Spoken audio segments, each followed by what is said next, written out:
की हिंदी काव्य खंड पढ़ाने वाली हूँ। आई होप आप लोग अच्छे होंगे, मस्त होंगे, स्वस्थ होंगे और पढ़ाई करते होंगे। तो आज मैं स्टार्ट करने वाली हूँ प्रथम चैप्टर क्लास 12 की, उसमें कर्वक। इस चैप्टर से मैं इस तरह तैयार आप लोगों को करवाऊंगी कि आप लोगों को एक भी क्वेश्चन इस चैप्टर से आप लोगों से बच के नहीं निकल पाएगा।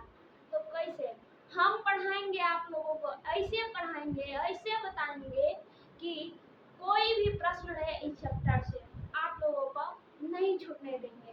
तो अब हम स्टार्ट करते हैं आज प्रथम चैप्टर कर्वक। हमारा प्रथम चैप्टर काव्य खंड का है कर्वक। कौन सा है? कर्वक। और इसके लेखक है मलिक मोहम्मद जायसी जी, जो कि जिसे प्रेम के पीर के कवि के नाम से जानते हैं। मलिक मोहम्मद जायसी को प्रेम के पीर के कवि के नाम से जानते हैं। और यह पहला चैप्टर हमारा है।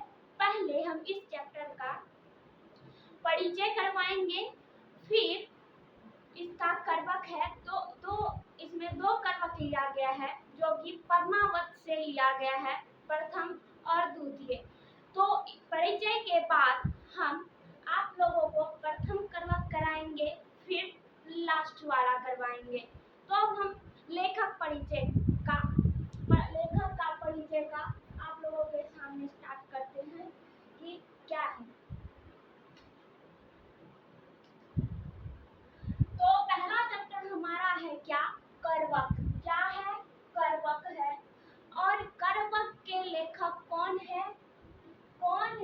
मलिक मोहम्मद जायसी। कौन है लेखक इसके? मलिक मोहम्मद जायसी, जिसे हम सभी प्रेम के पीर के कवि के नाम से जानते हैं। और इनका जन्म हुआ था 15वीं सदी उत्तरार्ध, अनुमानतः 1492 ईस्वी में। यह पता नहीं है, कंफर्म नहीं है कि मलिक मोहम्मद जायसी का जन्म जो है 92 में ही हुआ है। अनुमानतः लगाया गया है कि इनका जन्म जो है 92 में, 1492 में हुआ है।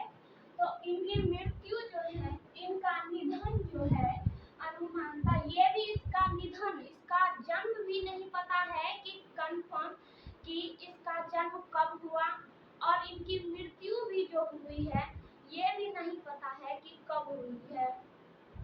अनुमानतः लगाया गया है कि जन्म जो है 1492 ईस्वी में हुआ है, और मृत्यु जो है, निधन जो है इनका 1548 ईस्वी में हुआ है। इनका निवास स्थान जो है जायस कब्र, अमेठी, उत्तर प्रदेश। जायस से गांव का नाम है जायस कब्र, अमेठी, जो कि राज्य उत्तर प्रदेश में पड़ता है। और इनके पिता का नाम था मलिक शेख ममरेज। मलिक शेख ममरेज या फिर मलिक राजे अशरफ। अगर मिल जाए ऑब्जेक्टिव में, बुक में, क्वेश्चन में कि मलिक मोहम्मद जायसी के पिता का नाम क्या था, तो मलिक शेख ममरेज अधिकतम रहता है। अगर कहीं पर मलिक शेख ममरेज ना हो करके मलिक राजे अशरफ हो, तो पता हो रहना चाहिए, आप लोग जान लीजिए कि मलिक मोहम्मद जायसी जी के पिता का नाम मलिक शेख ममरेज या मलिक राजे अशरफ है। तो आगे बढ़ते हैं। मलिक मोहम्मद जायसी जी के गुरु कौन थे? मलिक मोहम्मद जायसी के गुरु थे सूफी संत शेख मोहम्मदी और सैयद अशरफ जहांगीर। गुरु थे सूफी संत शेख मोहम्मदी और सैयद अशरफ जहांगीर। इनके कौन थे? गुरु थे। वृत्ति इसकी क्या थी? वृत्ति बचपन से अनाथ साधु फकीर के साथ भटकते हुए जीवन बीता। बचपन जब ये बहुत छोटे थे ना, बहुत छोटे थे, तभी से इनके माता पिता नहीं थे और ये बचपन से ही क्या हो गए थे, अनाथ हो गए। और इनका जीवन कैसे बीता, बचपन से वे बड़ा जो हुए कैसे हुआ, कैसे इनकी खान पान रही। तो साधु फकीर तो आप लोग जानते हैं उन लोगों का जीवन कैसे होता है। तो ये जो थे ना कौन, मौलिक मोहम्मद जैसी जी, इनका बचपन, ये बचपन से तो अनाथ थे और इनका जीवन वृद्धि कैसे रहा, कैसे रहा, ये साधु फकीरों के साथ भटकते हुए जीवन अपना बिताया, अपना क्या कहते हैं, रहन सहन इसकी जो थी फकीरों के साथ, साधुओं के साथ बीती। तो आगे आते हैं, इसका व्यक्तित्व क्या था। ये चेतक के कारण रूपहीन, रूपहीन किसको बोलते हैं, जो पुरुष दिखने में अच्छा नहीं लगे उसको ही रूपहीन बोलते हैं। चेतक के कारण रूपहीन, बाईं आंख और कान से वंचित था। इनको ना चेचक हो गया था, जिसके कारण जो है ना इसका एक कान और एक आंख से देख नहीं सकते थे और एक कान से सुन नहीं सकते थे। तो इसीलिए ये जो है ना बाई, लेकिन याद रखना है कौन सा आंख और कान, तो बाई याद रखना है। पूछा जाता है कि मलिक मोहम्मद जैसी जी आंख और कान से वंचित थे, लेकिन कौन सा, बाएं या दाएं। तो याद रखना है कि बाएं कान और आंख से ये वंचित थे, ना ही बाएं कान से सुन सकते थे, ना ही बाएं आंख से देख सकते थे। वो इतना ग्रसित हो गए थे ना कि देखने में भी अच्छा नहीं लगता था। लेकिन कहते हैं ना कि शकल पर मैटर मत रखो, शकल सुंदर होता है तो उसको देख करके जज नहीं करना चाहिए आदमी को, उनको उनका गुण को देखना चाहिए। तो इसका व्यक्तित्व है चेचक के कारण रूपहीन था, बाई आंख और कान से वंचित ये रह गए थे। इसकी कृतियां कौन कौन सी है, कृतियां पद्मावत, अखरावत, आखिरी कलाम और चित्रलेखा, कहरनामा, मसला, पद्मावत और चित्तौड़ नरेश रतन सेन। चित्तौड़ के राजा कौन थे, रतन सेन थे। और सिंघल द्वीप की राजकुमारी कौन थी, पद्मावती थी। पद्मावती की प्रेम कथा के बारे में लिखे थे। तो लेकिन ये क्या है, ये चेचक के कारण रूपहीन थे, बाएं आंख और कान से वंचित थे, लेकिन फिर भी इसकी कृति इतनी मजबूत है, इतनी मजबूत है कि सराहनीय है इनकी कृति। आज इनका मृत्यु तो हो गया 1548 ईस्वी में, लेकिन 1548 ईस्वी से लेकर के आज 2025 तक और आगे भी हम, मैं और आप सभी मिलकर इनकी कृतियां को गाते हैं, इनकी कृतियां को सुनते हैं, इनकी कृतियां को गनते हैं। तो इनको इनकी गुण रहे, ये होती है क्या, ये कृतियां होती है। ये है ना बाबू कर्मों का खेल है, क्या है, कर्मों का खेल है। ये रूपहीन था, लेकिन देखिए ये ऐसी कृति की रचना कर डाले, ऐसी कृति की रचना कर डाले कि आज छोटे छोटे बच्चे भी, बड़े भी, हम लोग आज तक इनको पढ़ते हैं, सुनते हैं, इनका गुणगान करते हैं। चमड़ों की सुंदरता, चमड़ों की सुंदरता रंगों की सुंदरता नहीं होती है। चमड़ों की सुंदरता रंगों की सुंदरता नहीं होती है। कर्म और गुण अच्छे होने चाहिए। क्या होने अच्छे होने चाहिए, कर्म और गुण अच्छे होने चाहिए। उससे सुंदर और रूपवान जो है ना, उससे बड़ा कोई नहीं होता है।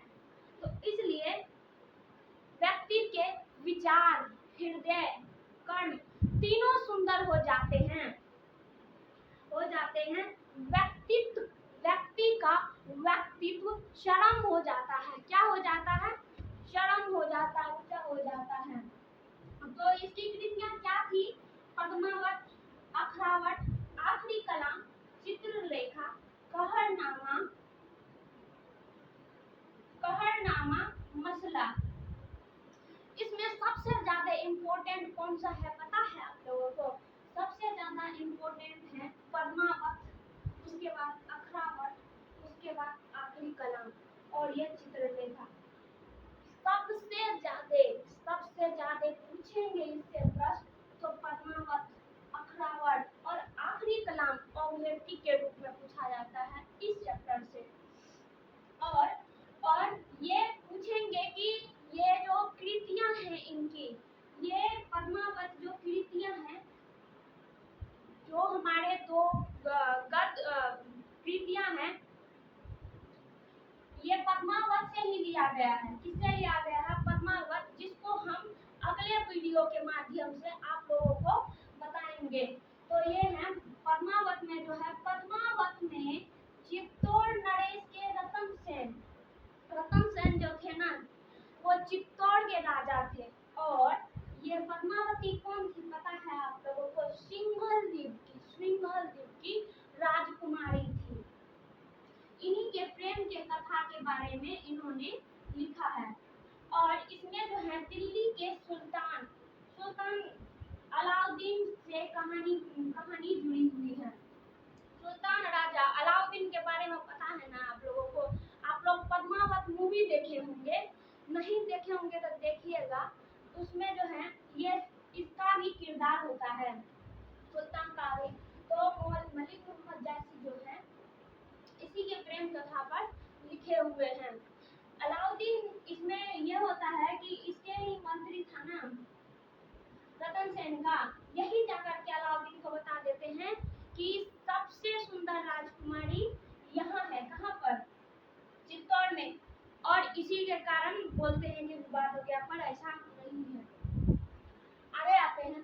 जायसी के लिखे अनेक काव्य प्राप्त होते हैं, जो आचार्य रामचंद्र शुक्ल और डॉक्टर माता प्रसाद गुप्त आदि अनेक विद्वान अलग अलग जायसी ग्रंथावली के नाम से संपादित है। इसमें अन्य ऑब्जेक्टिव में आ जाता है, जो कि बच्चा लोग कंफ्यूजन हो जाता है कि आचार्य चंद्रगुप्त शुक्ल और डॉक्टर माता प्रसाद गुप्त कहाँ थे, तो इसमें कंफ्यूजन हो जाता है। इसलिए हम इनको स्टार लगा करके आप लोगों के लिए लाए हैं।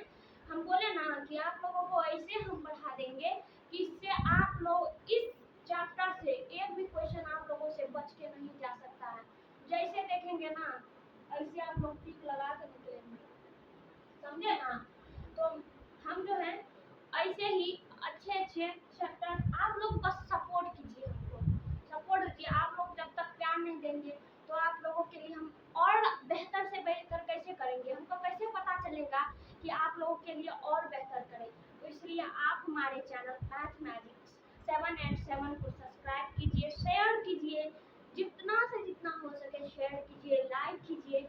और हम आप लोगों के लिए उतना ही जोश और जज्बा के साथ आप लोगों को पढ़ाएंगे। और आप लोगों को क्या बेहतर से बेहतर होना चाहिए वो हम करेंगे आप लोगों के लिए। बस आप लोग इस चैनल पर प्यार बना के रखिए। तो मिलते हैं ऐसे ही जोश और जज्बा के साथ अगले वीडियो में। तब तक के लिए जय हिंद, जय भारत, बाय बाय।